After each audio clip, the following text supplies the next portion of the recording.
کی چشمان مقدس سوجی ہوئی تھی۔ صحابہ نے پوچھا یا رسول اللہ آنکھیں کیوں سوجی؟ فرمایا ساری رات سو نہیں سکا۔ کیوں نہیں سو سکے میرے آقا؟ اس لیے کہ چچا عباس جو رسیوں سے باندھا ہوا تھا اس کی کراہنے کی آواز آتی تھی اور میں سو نہیں سکتا تھا۔ تو صحابہ کو بلایا اور کہا کوئی ایسی سبیل نہیں کر دیتے کہ میں اپنے چچا عباس سے بھلائی کر لوں؟ تو پھر قانون آسمان سے بدل گیا، رسیاں ڈھیلی کر دی مشکیں، اور حضرت عباس کی خاطر قانون الہی بدل گیا۔ حضور کو چچا کے کراہنے کی آواز نے رات کی نیند گوارا نہیں کی۔ یہ ذرا چچا کے ساتھ ایک تعلق یہ دیکھ لیں، اور ابھی قبول اسلام نہیں ہوا تھا ان کا، اس وقت کی بات ہے، وہ تو باندھنے کی بات تھی۔ حضرت ابو طالب نے کہا میرے پیارے مصطفیٰ پیاس شدت کی ہے، حضور پریشان ہو گئے۔ جب پانی کہیں سے نہیں ملا، خدا کی عزت کی قسم حدیث میں آتا ہے فشکوت، میں نے شکایت کی میرے آقا میں پیاسا ہوں، تو حضور اسلام نے دیکھا کہیں سے نہیں ملا، آپ نے ایڑی ماری، زمین سے چشمہ پھوٹ گیا، فرمایا چچا ابو طالب چشمہ آپ کے لیے ہے۔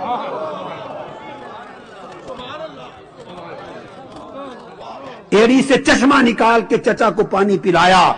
واقعہ تو محدثین بیان کر گئے، ہر کوئی بیان کر گیا، مگر جو راز اس سے میری سمجھ میں آیا وہ یہ کہ وہ تاجدار کائنات جو دنیا میں ایک لمحے کی پیاس ابو طالب کی گوارا نہیں کرتا،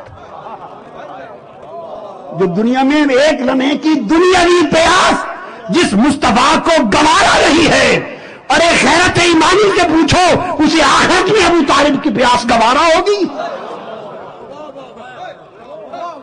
جو ایک لمحے کی پیاس پر گوارا نہیں اور ایڑی مار کے چشمہ دے دیتا ہے، اور آخرت کی پیاس ہو تو خدا جانے لاکھوں چشمے مصطفیٰ چچا کو دے دے گا۔ کیسے ممکن ہے کہ وہ گوارا ہو؟ اور میں بات کو ختم کرنے کی طرف لا رہا ہوں، مضمون تو طویل ہے، چھوڑ رہا ہوں۔ ایک آخری بات یہاں کر کے باقی مضمون چھوڑ کر آگے چل پڑتے ہیں، جو اختتام کی طرف، ابتدا کی بات کر لی، بقا کی طرف آتے ہیں۔ اور آخری یہ خاص بات کہنا چاہتا ہوں، باقی دلائل تو میں نے کہا 70 شواہد صرف ایک بات میں دیے ہیں، انشاءاللہ تعالی پھر آپ وہ ملتے رہیں گے۔ تمام کتب میں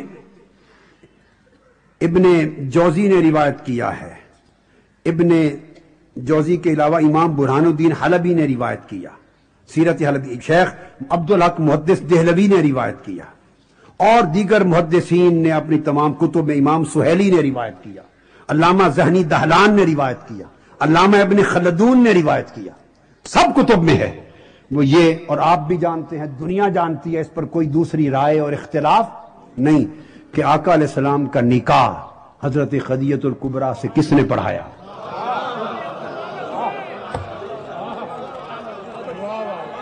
خطبہ نکاح کس نے پڑھایا؟ خطبہ نکاح کس نے پڑھایا؟ بے شک اعلان نبوت نہ ہوا تھا، اگر حضرت ابو طالب کی نگاہ 40 سال بعد کیا ہونے والا ہے دیکھ سکتی ہے، اور حضور کے چہرے پاک سے وسیلہ کر سکتے ہیں بارش کا اس بچپن میں، تو آقا نہیں دیکھتے کہ یہ ابو طالب مستقبل میں آج کیا ہے اور کیا ہونے والا ہے؟ حضرت خدیجہ الکبریٰ کے ساتھ نکاح کا وقت آیا تو حضرت ابو طالب نے خطبہ نکاح پڑھایا۔ دو باتیں، ایک تو خطبہ نکاح آپ نے پڑھایا، خاص بات رکھ لینا، اور دوسرا جو مہر مقرر ہوا، 20 اوقیہ کا بھی ذکر آیا، 12 اوقیہ، اور 20 اونٹنیوں کا بھی ذکر آیا ہے روایات میں، جو حضور کے لیے مہر مقرر ہوا حضرت خدیجہ الکبریٰ سے۔ خطبہ نکاح حضرت ابو طالب پڑھانے والے، اور مہر مصطفیٰ کے عقد کا ابو طالب نے جیب سے ادا کیا۔ عقد خدیجہ کا رضی اللہ تعالی عنہ کا مہر حضرت ابو طالب نے ادا کیا۔ اب میں نکاح و مہر کا مسئلہ بتا دوں، حضرت آدم علیہ السلام اور حضرت حوا کا بھی نکاح و مہر ہوا تھا۔ جب اس جوڑے کا نکاح ہوا اور مہر کا وقت آیا، کتابوں میں آتا ہے فضائل میں کہ حضرت آدم علیہ السلام نے عرض کیا باری تعالیٰ ہمارا نکاح کون پڑھائے اور ہمارے نکاح کا مہر کیا ہو، اور تو تیسرا تھا کوئی نہیں، انہی سے تو اولاد چلنی تھی۔ رب کائنات نے فرمایا آدم و حوا دونوں مل کر میرے مصطفیٰ پہ درود پڑھ دو، یہی مہر نکاح ہو جائے گا۔ ہائے ہائے ارے لوگوں سوچنے کی بات ہے، ذرا عمل دیانت سے سوچو، ارے امانت سے سوچو، ارے عدالت سے سوچو، ٹھنڈی طبیعت کے ساتھ سوچو کہ حضرت آدم کا نکاح ہو تو مہر مصطفیٰ کے درود کا رکھا جائے، کوئی اور مہر گوارا نہ ہو۔ کیوں کہ اسی صلب سے سب نبیوں نے آنا ہے، اسی صلب سے سب نبیوں نے آنا ہے۔ حضرت آدم اور حضرت حوا کے نکاح پر مہر درود بر مصطفیٰ ہو اور مصطفیٰ کا نکاح ہو تو مہر کسی کافر کی جیب سے قبول کر لیا۔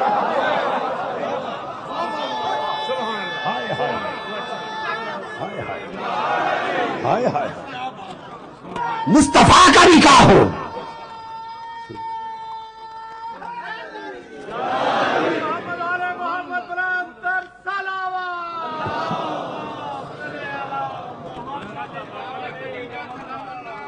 قبول کر لیا جائے۔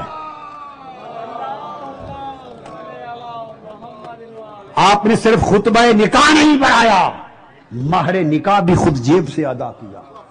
تو حضرت خدیجہ الکبریٰ محسنہ اسلام، میرے آقا کی پہلی رفیقہ حیات، تاجدار کائنات کی ساری اولاد کی ماں، ارے فاطمہ الزہرا کی ماں، ارے حسن حسین کی نانی، جس کو حضور کبھی نہ بھولے، اس خدیجہ الکبریٰ کے ساتھ نکاح، اور رب گوارا کر لے گا۔ ابو لہب ہو، ابو جہل ہو، کافر ہیں، وہ بھی تو چچے تھے۔ ابو لہب بھی تو چچا تھا، میری بات نہیں سمجھے، ابو لہب بھی تو چچا تھا، کسی اور کا مہر گوارا کیا ہوتا نہیں، ابو طالب کی جیب کا مہر گوارا کیا، کیونکہ اس میں سے حسین نے آنا ہے، صلب سے۔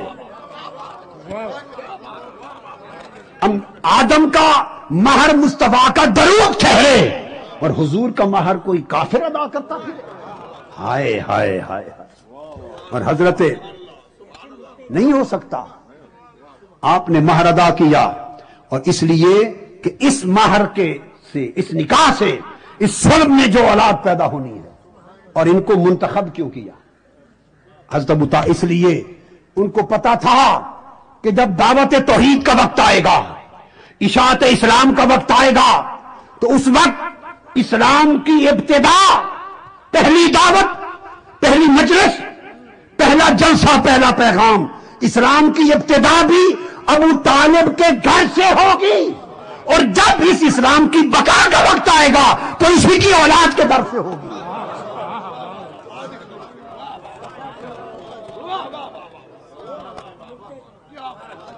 اسی سے ابتدا ہوگی، ارے اسی گھر سے ابتدا ہوگی اور اسی گھر سے بقا ہوگی۔ اسلام کی ابتدا بھی یہ گھر اور اسلام کی بقا بھی یہ گھر۔ لوگوں، یہ ابتدا تھی، یہ اور یہ بقا تھی۔ اسلام کی بقا کے لیے آقا کی یہی آل سفر کر کے پہنچ چکی ہے، یہی آل مصطفیٰ کی پہنچ چکی ہے، بقا کا وقت آ گیا ہے۔ امام علی مقام نے آخری لمحہ جب جسد پاک گھوڑے سے نیچے آ گیا ہے، اس وقت آواز دی ہے، آخری وقت تھا، بھائی بہن میں پیار بہت تھا، حضرت زینب، بی بی زینب اور امام حسین میں پیار بہت تھا، اور کتابوں میں آتا ہے، میں نے پڑھا ہے، اتنا پیار تھا کہ مدینہ میں بی بی زینب جب نماز کے لیے کھڑی ہوتی، نماز پنجگانہ کے لیے مصلی پر کھڑی ہوتی، ہائے ہائے، تو مصلی پر کھڑی نماز شروع کرنے سے پہلے آواز دے کر کمروں میں آ جا کے نماز شروع کرنے سے پہلے حسین کو دیکھتی تھی۔ معلوم نہیں نماز سے پہلے کیوں دیکھتی تھی، دیکھ کر نماز میں شامل ہوتی، شاید خیال آتا ممکن ہے نماز